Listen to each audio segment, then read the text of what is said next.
Salut! Alors je me présente, je m'appelle Beaver. Non, c'est pas vrai. Je m'appelle Loïc Kesseli, j'ai 18 ans, je suis en école d'architecture et pour vous, je fabrique des stylos en bois de luxe. Alors aujourd'hui, on va regarder ensemble les différents bois qui sont cotés, qui viennent d'ailleurs, c'est-à-dire qui viennent parfois de l'autre bout du monde, qui sont aussi et leurs propriétés de travail. Toutes ces informations réunies vont pouvoir vous permettre de fabriquer vos stylos personnels. Si vous suivez déjà les vidéos d'avant, cette vidéo va pouvoir vous apporter des précisions. Avant de commencer, je vous invite à vous abonner sur la chaîne YouTube, appuyer sur la cloche pour profiter en temps réel des offres que je vais pouvoir vous faire. Et surtout, abonne-toi sur ma boutique en ligne pour rejoindre la communauté. Inscris-toi sur Instagram, sur Twitter, sur Facebook, sur Pinterest et regarde bien la vidéo jusqu'au bout.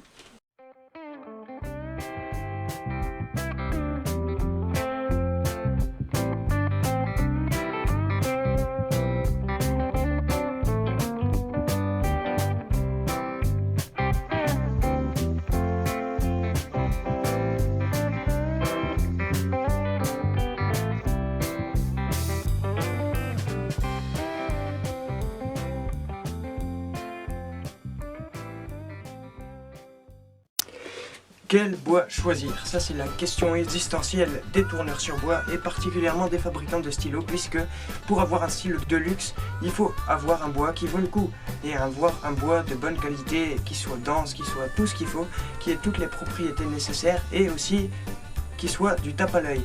Alors, moi je vais vous dire dans cette vidéo, c'est pour ça que tu dois la regarder jusqu'au bout, quel bois choisir. Alors tout premier je mettrai l'ébène. Pourquoi? Parce que c'est un bois qui est super coté. Tout le monde aime l'ébène parce que c'est bien noir, c'est bien dense. C'est un bois qui pousse très lentement en Afrique et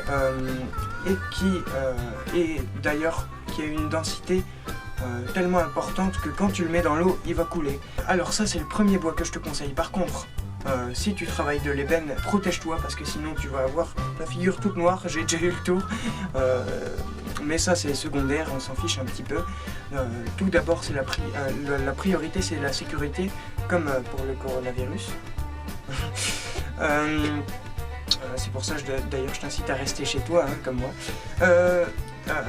La priorité c'est la sécurité et pour ça je vais te dire comment travailler l'ébène. Alors surtout, affûte bien tes outils, tourne à grande vitesse pour pas que ton outil soit amené à se bloquer dedans.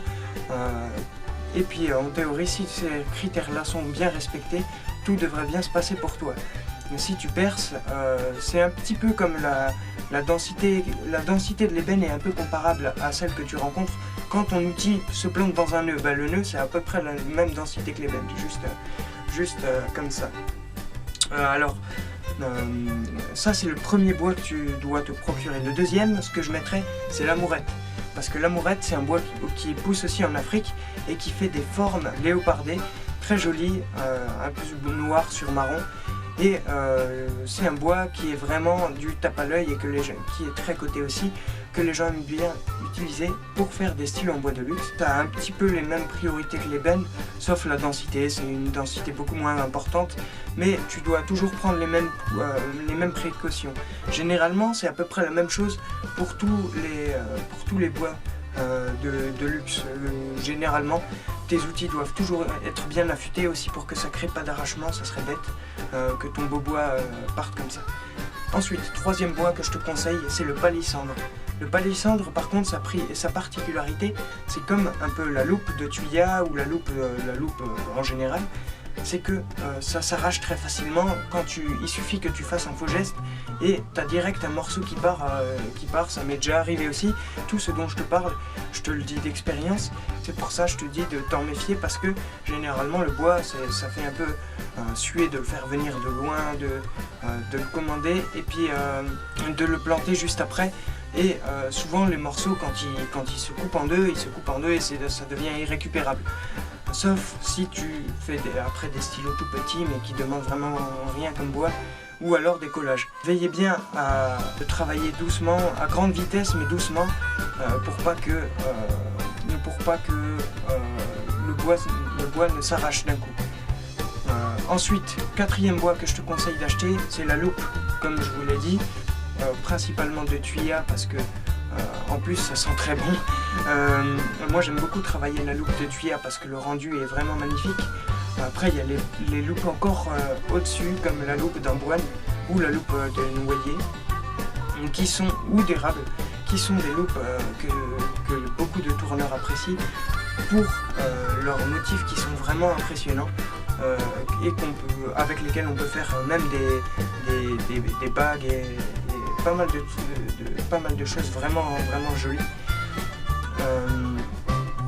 Mais la particularité de la loupe, c'est la même à peu près que le palissandre, mais sauf que là, c'est à cause des nœuds. La loupe, c'est un bois très noueux, et si tu veux la travailler, il va falloir y aller doucement, parce qu'il suffit que ton outil se prenne dans un nœud, et là, toute ta pièce est fichue, t'as beau rectifier comme tu veux, tu peux plus la rechanger. Vu qu'on fait des stylos de luxe, on n'aime pas quand il y a une petite imperfection qui vient dessus. Ça, c'est mon conseil. L'essence de bois suivant, le Wenge. Le Wenge, c'est une essence de bois qui vient d'Afrique aussi. J'en ai un morceau directement ici. Comme vous voyez, je sais pas si vous voyez à la vidéo, si la mise au point se fait, mais c'est un bois aussi un petit peu tigré, avec des nuances entre le marron foncé et le noir, qui est aussi assez dense, et je sais pas si on peut le qualifier de bois noir, je pense, c'est possible.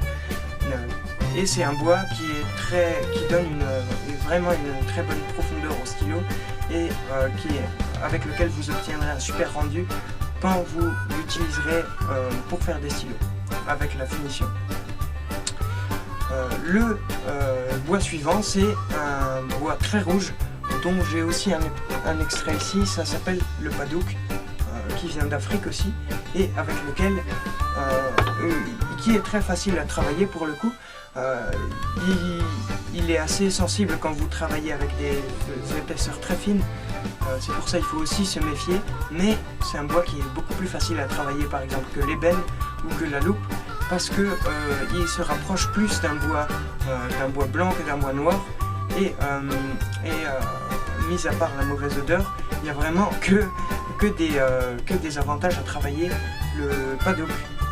Surtout que le rendu est absolument fantastique quand vous l'avez à la fin. Vous avez l'impression que le plaquage se poursuit sur le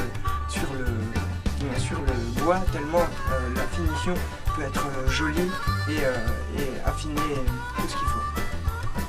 Le bois suivant, c'est le African Blackwood. Je sais pas comment on dit en français, parce que je sais même pas s'il y a un équivalent à part le bois noir d'Afrique. Je sais pas comment est-ce qu'on pourrait qualifier ça. Le bois noir d'Afrique se rapproche très fort de l'ébène. J'en ai aussi ici. La preuve, c'est j'en ai deux bouts. Quand vous les tapez, vous avez l'impression que vous tapez vraiment des morceaux de bois très durs. Ça n'a pas exactement la même densité, c'est un peu moins dense que l'ébène, et c'est pour ça il faut vous méfier aussi quand quelqu'un vous dit je vais vous vendre un stylo en ébène. Il faut vous méfier parce qu'il peut peut-être vous vendre dans ce bois qui est un bois de moins bonne qualité, et avec lequel vous pourrez vous faire avoir si il vous dit que vous achetez par exemple de l'ébène royal du Laos. Une petite astuce si vous voulez reconnaître l'ébène royal du Laos, c'est que c'est en deux couleurs, une très forte variation de coloris entre le noir et le blanc, un peu comme le bois serpent des fois, ou alors en général l'ébène ça peut aussi varier du noir au blanc en passant par le rouge, ce qui est important à préciser. Donc voilà, j'espère que cette vidéo vous aura plu. Ça c'était pour les bois tricotés. Je vous ferai une vidéo pour les autres bois qui sont très jolis à utiliser aussi. N'hésitez pas à commenter cette vidéo si ça vous a plu, à dire quelle vidéo vous voulez aussi par la suite. Et moi je vous dis à bientôt. Avant d'y aller, merci d'avoir regardé cette vidéo en entier.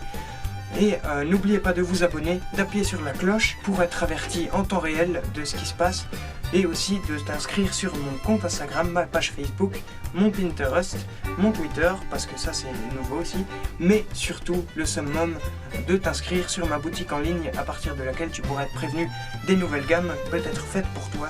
C'est aussi en fonction du prix que tu pourras trouver ton stylo idéal sur mon site en ligne beaver.org.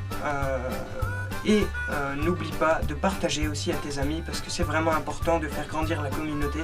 D'autres ont droit de connaître cette magnifique auto-entreprise Beaver. Et moi je te dis à bientôt dans une prochaine vidéo. Ciao!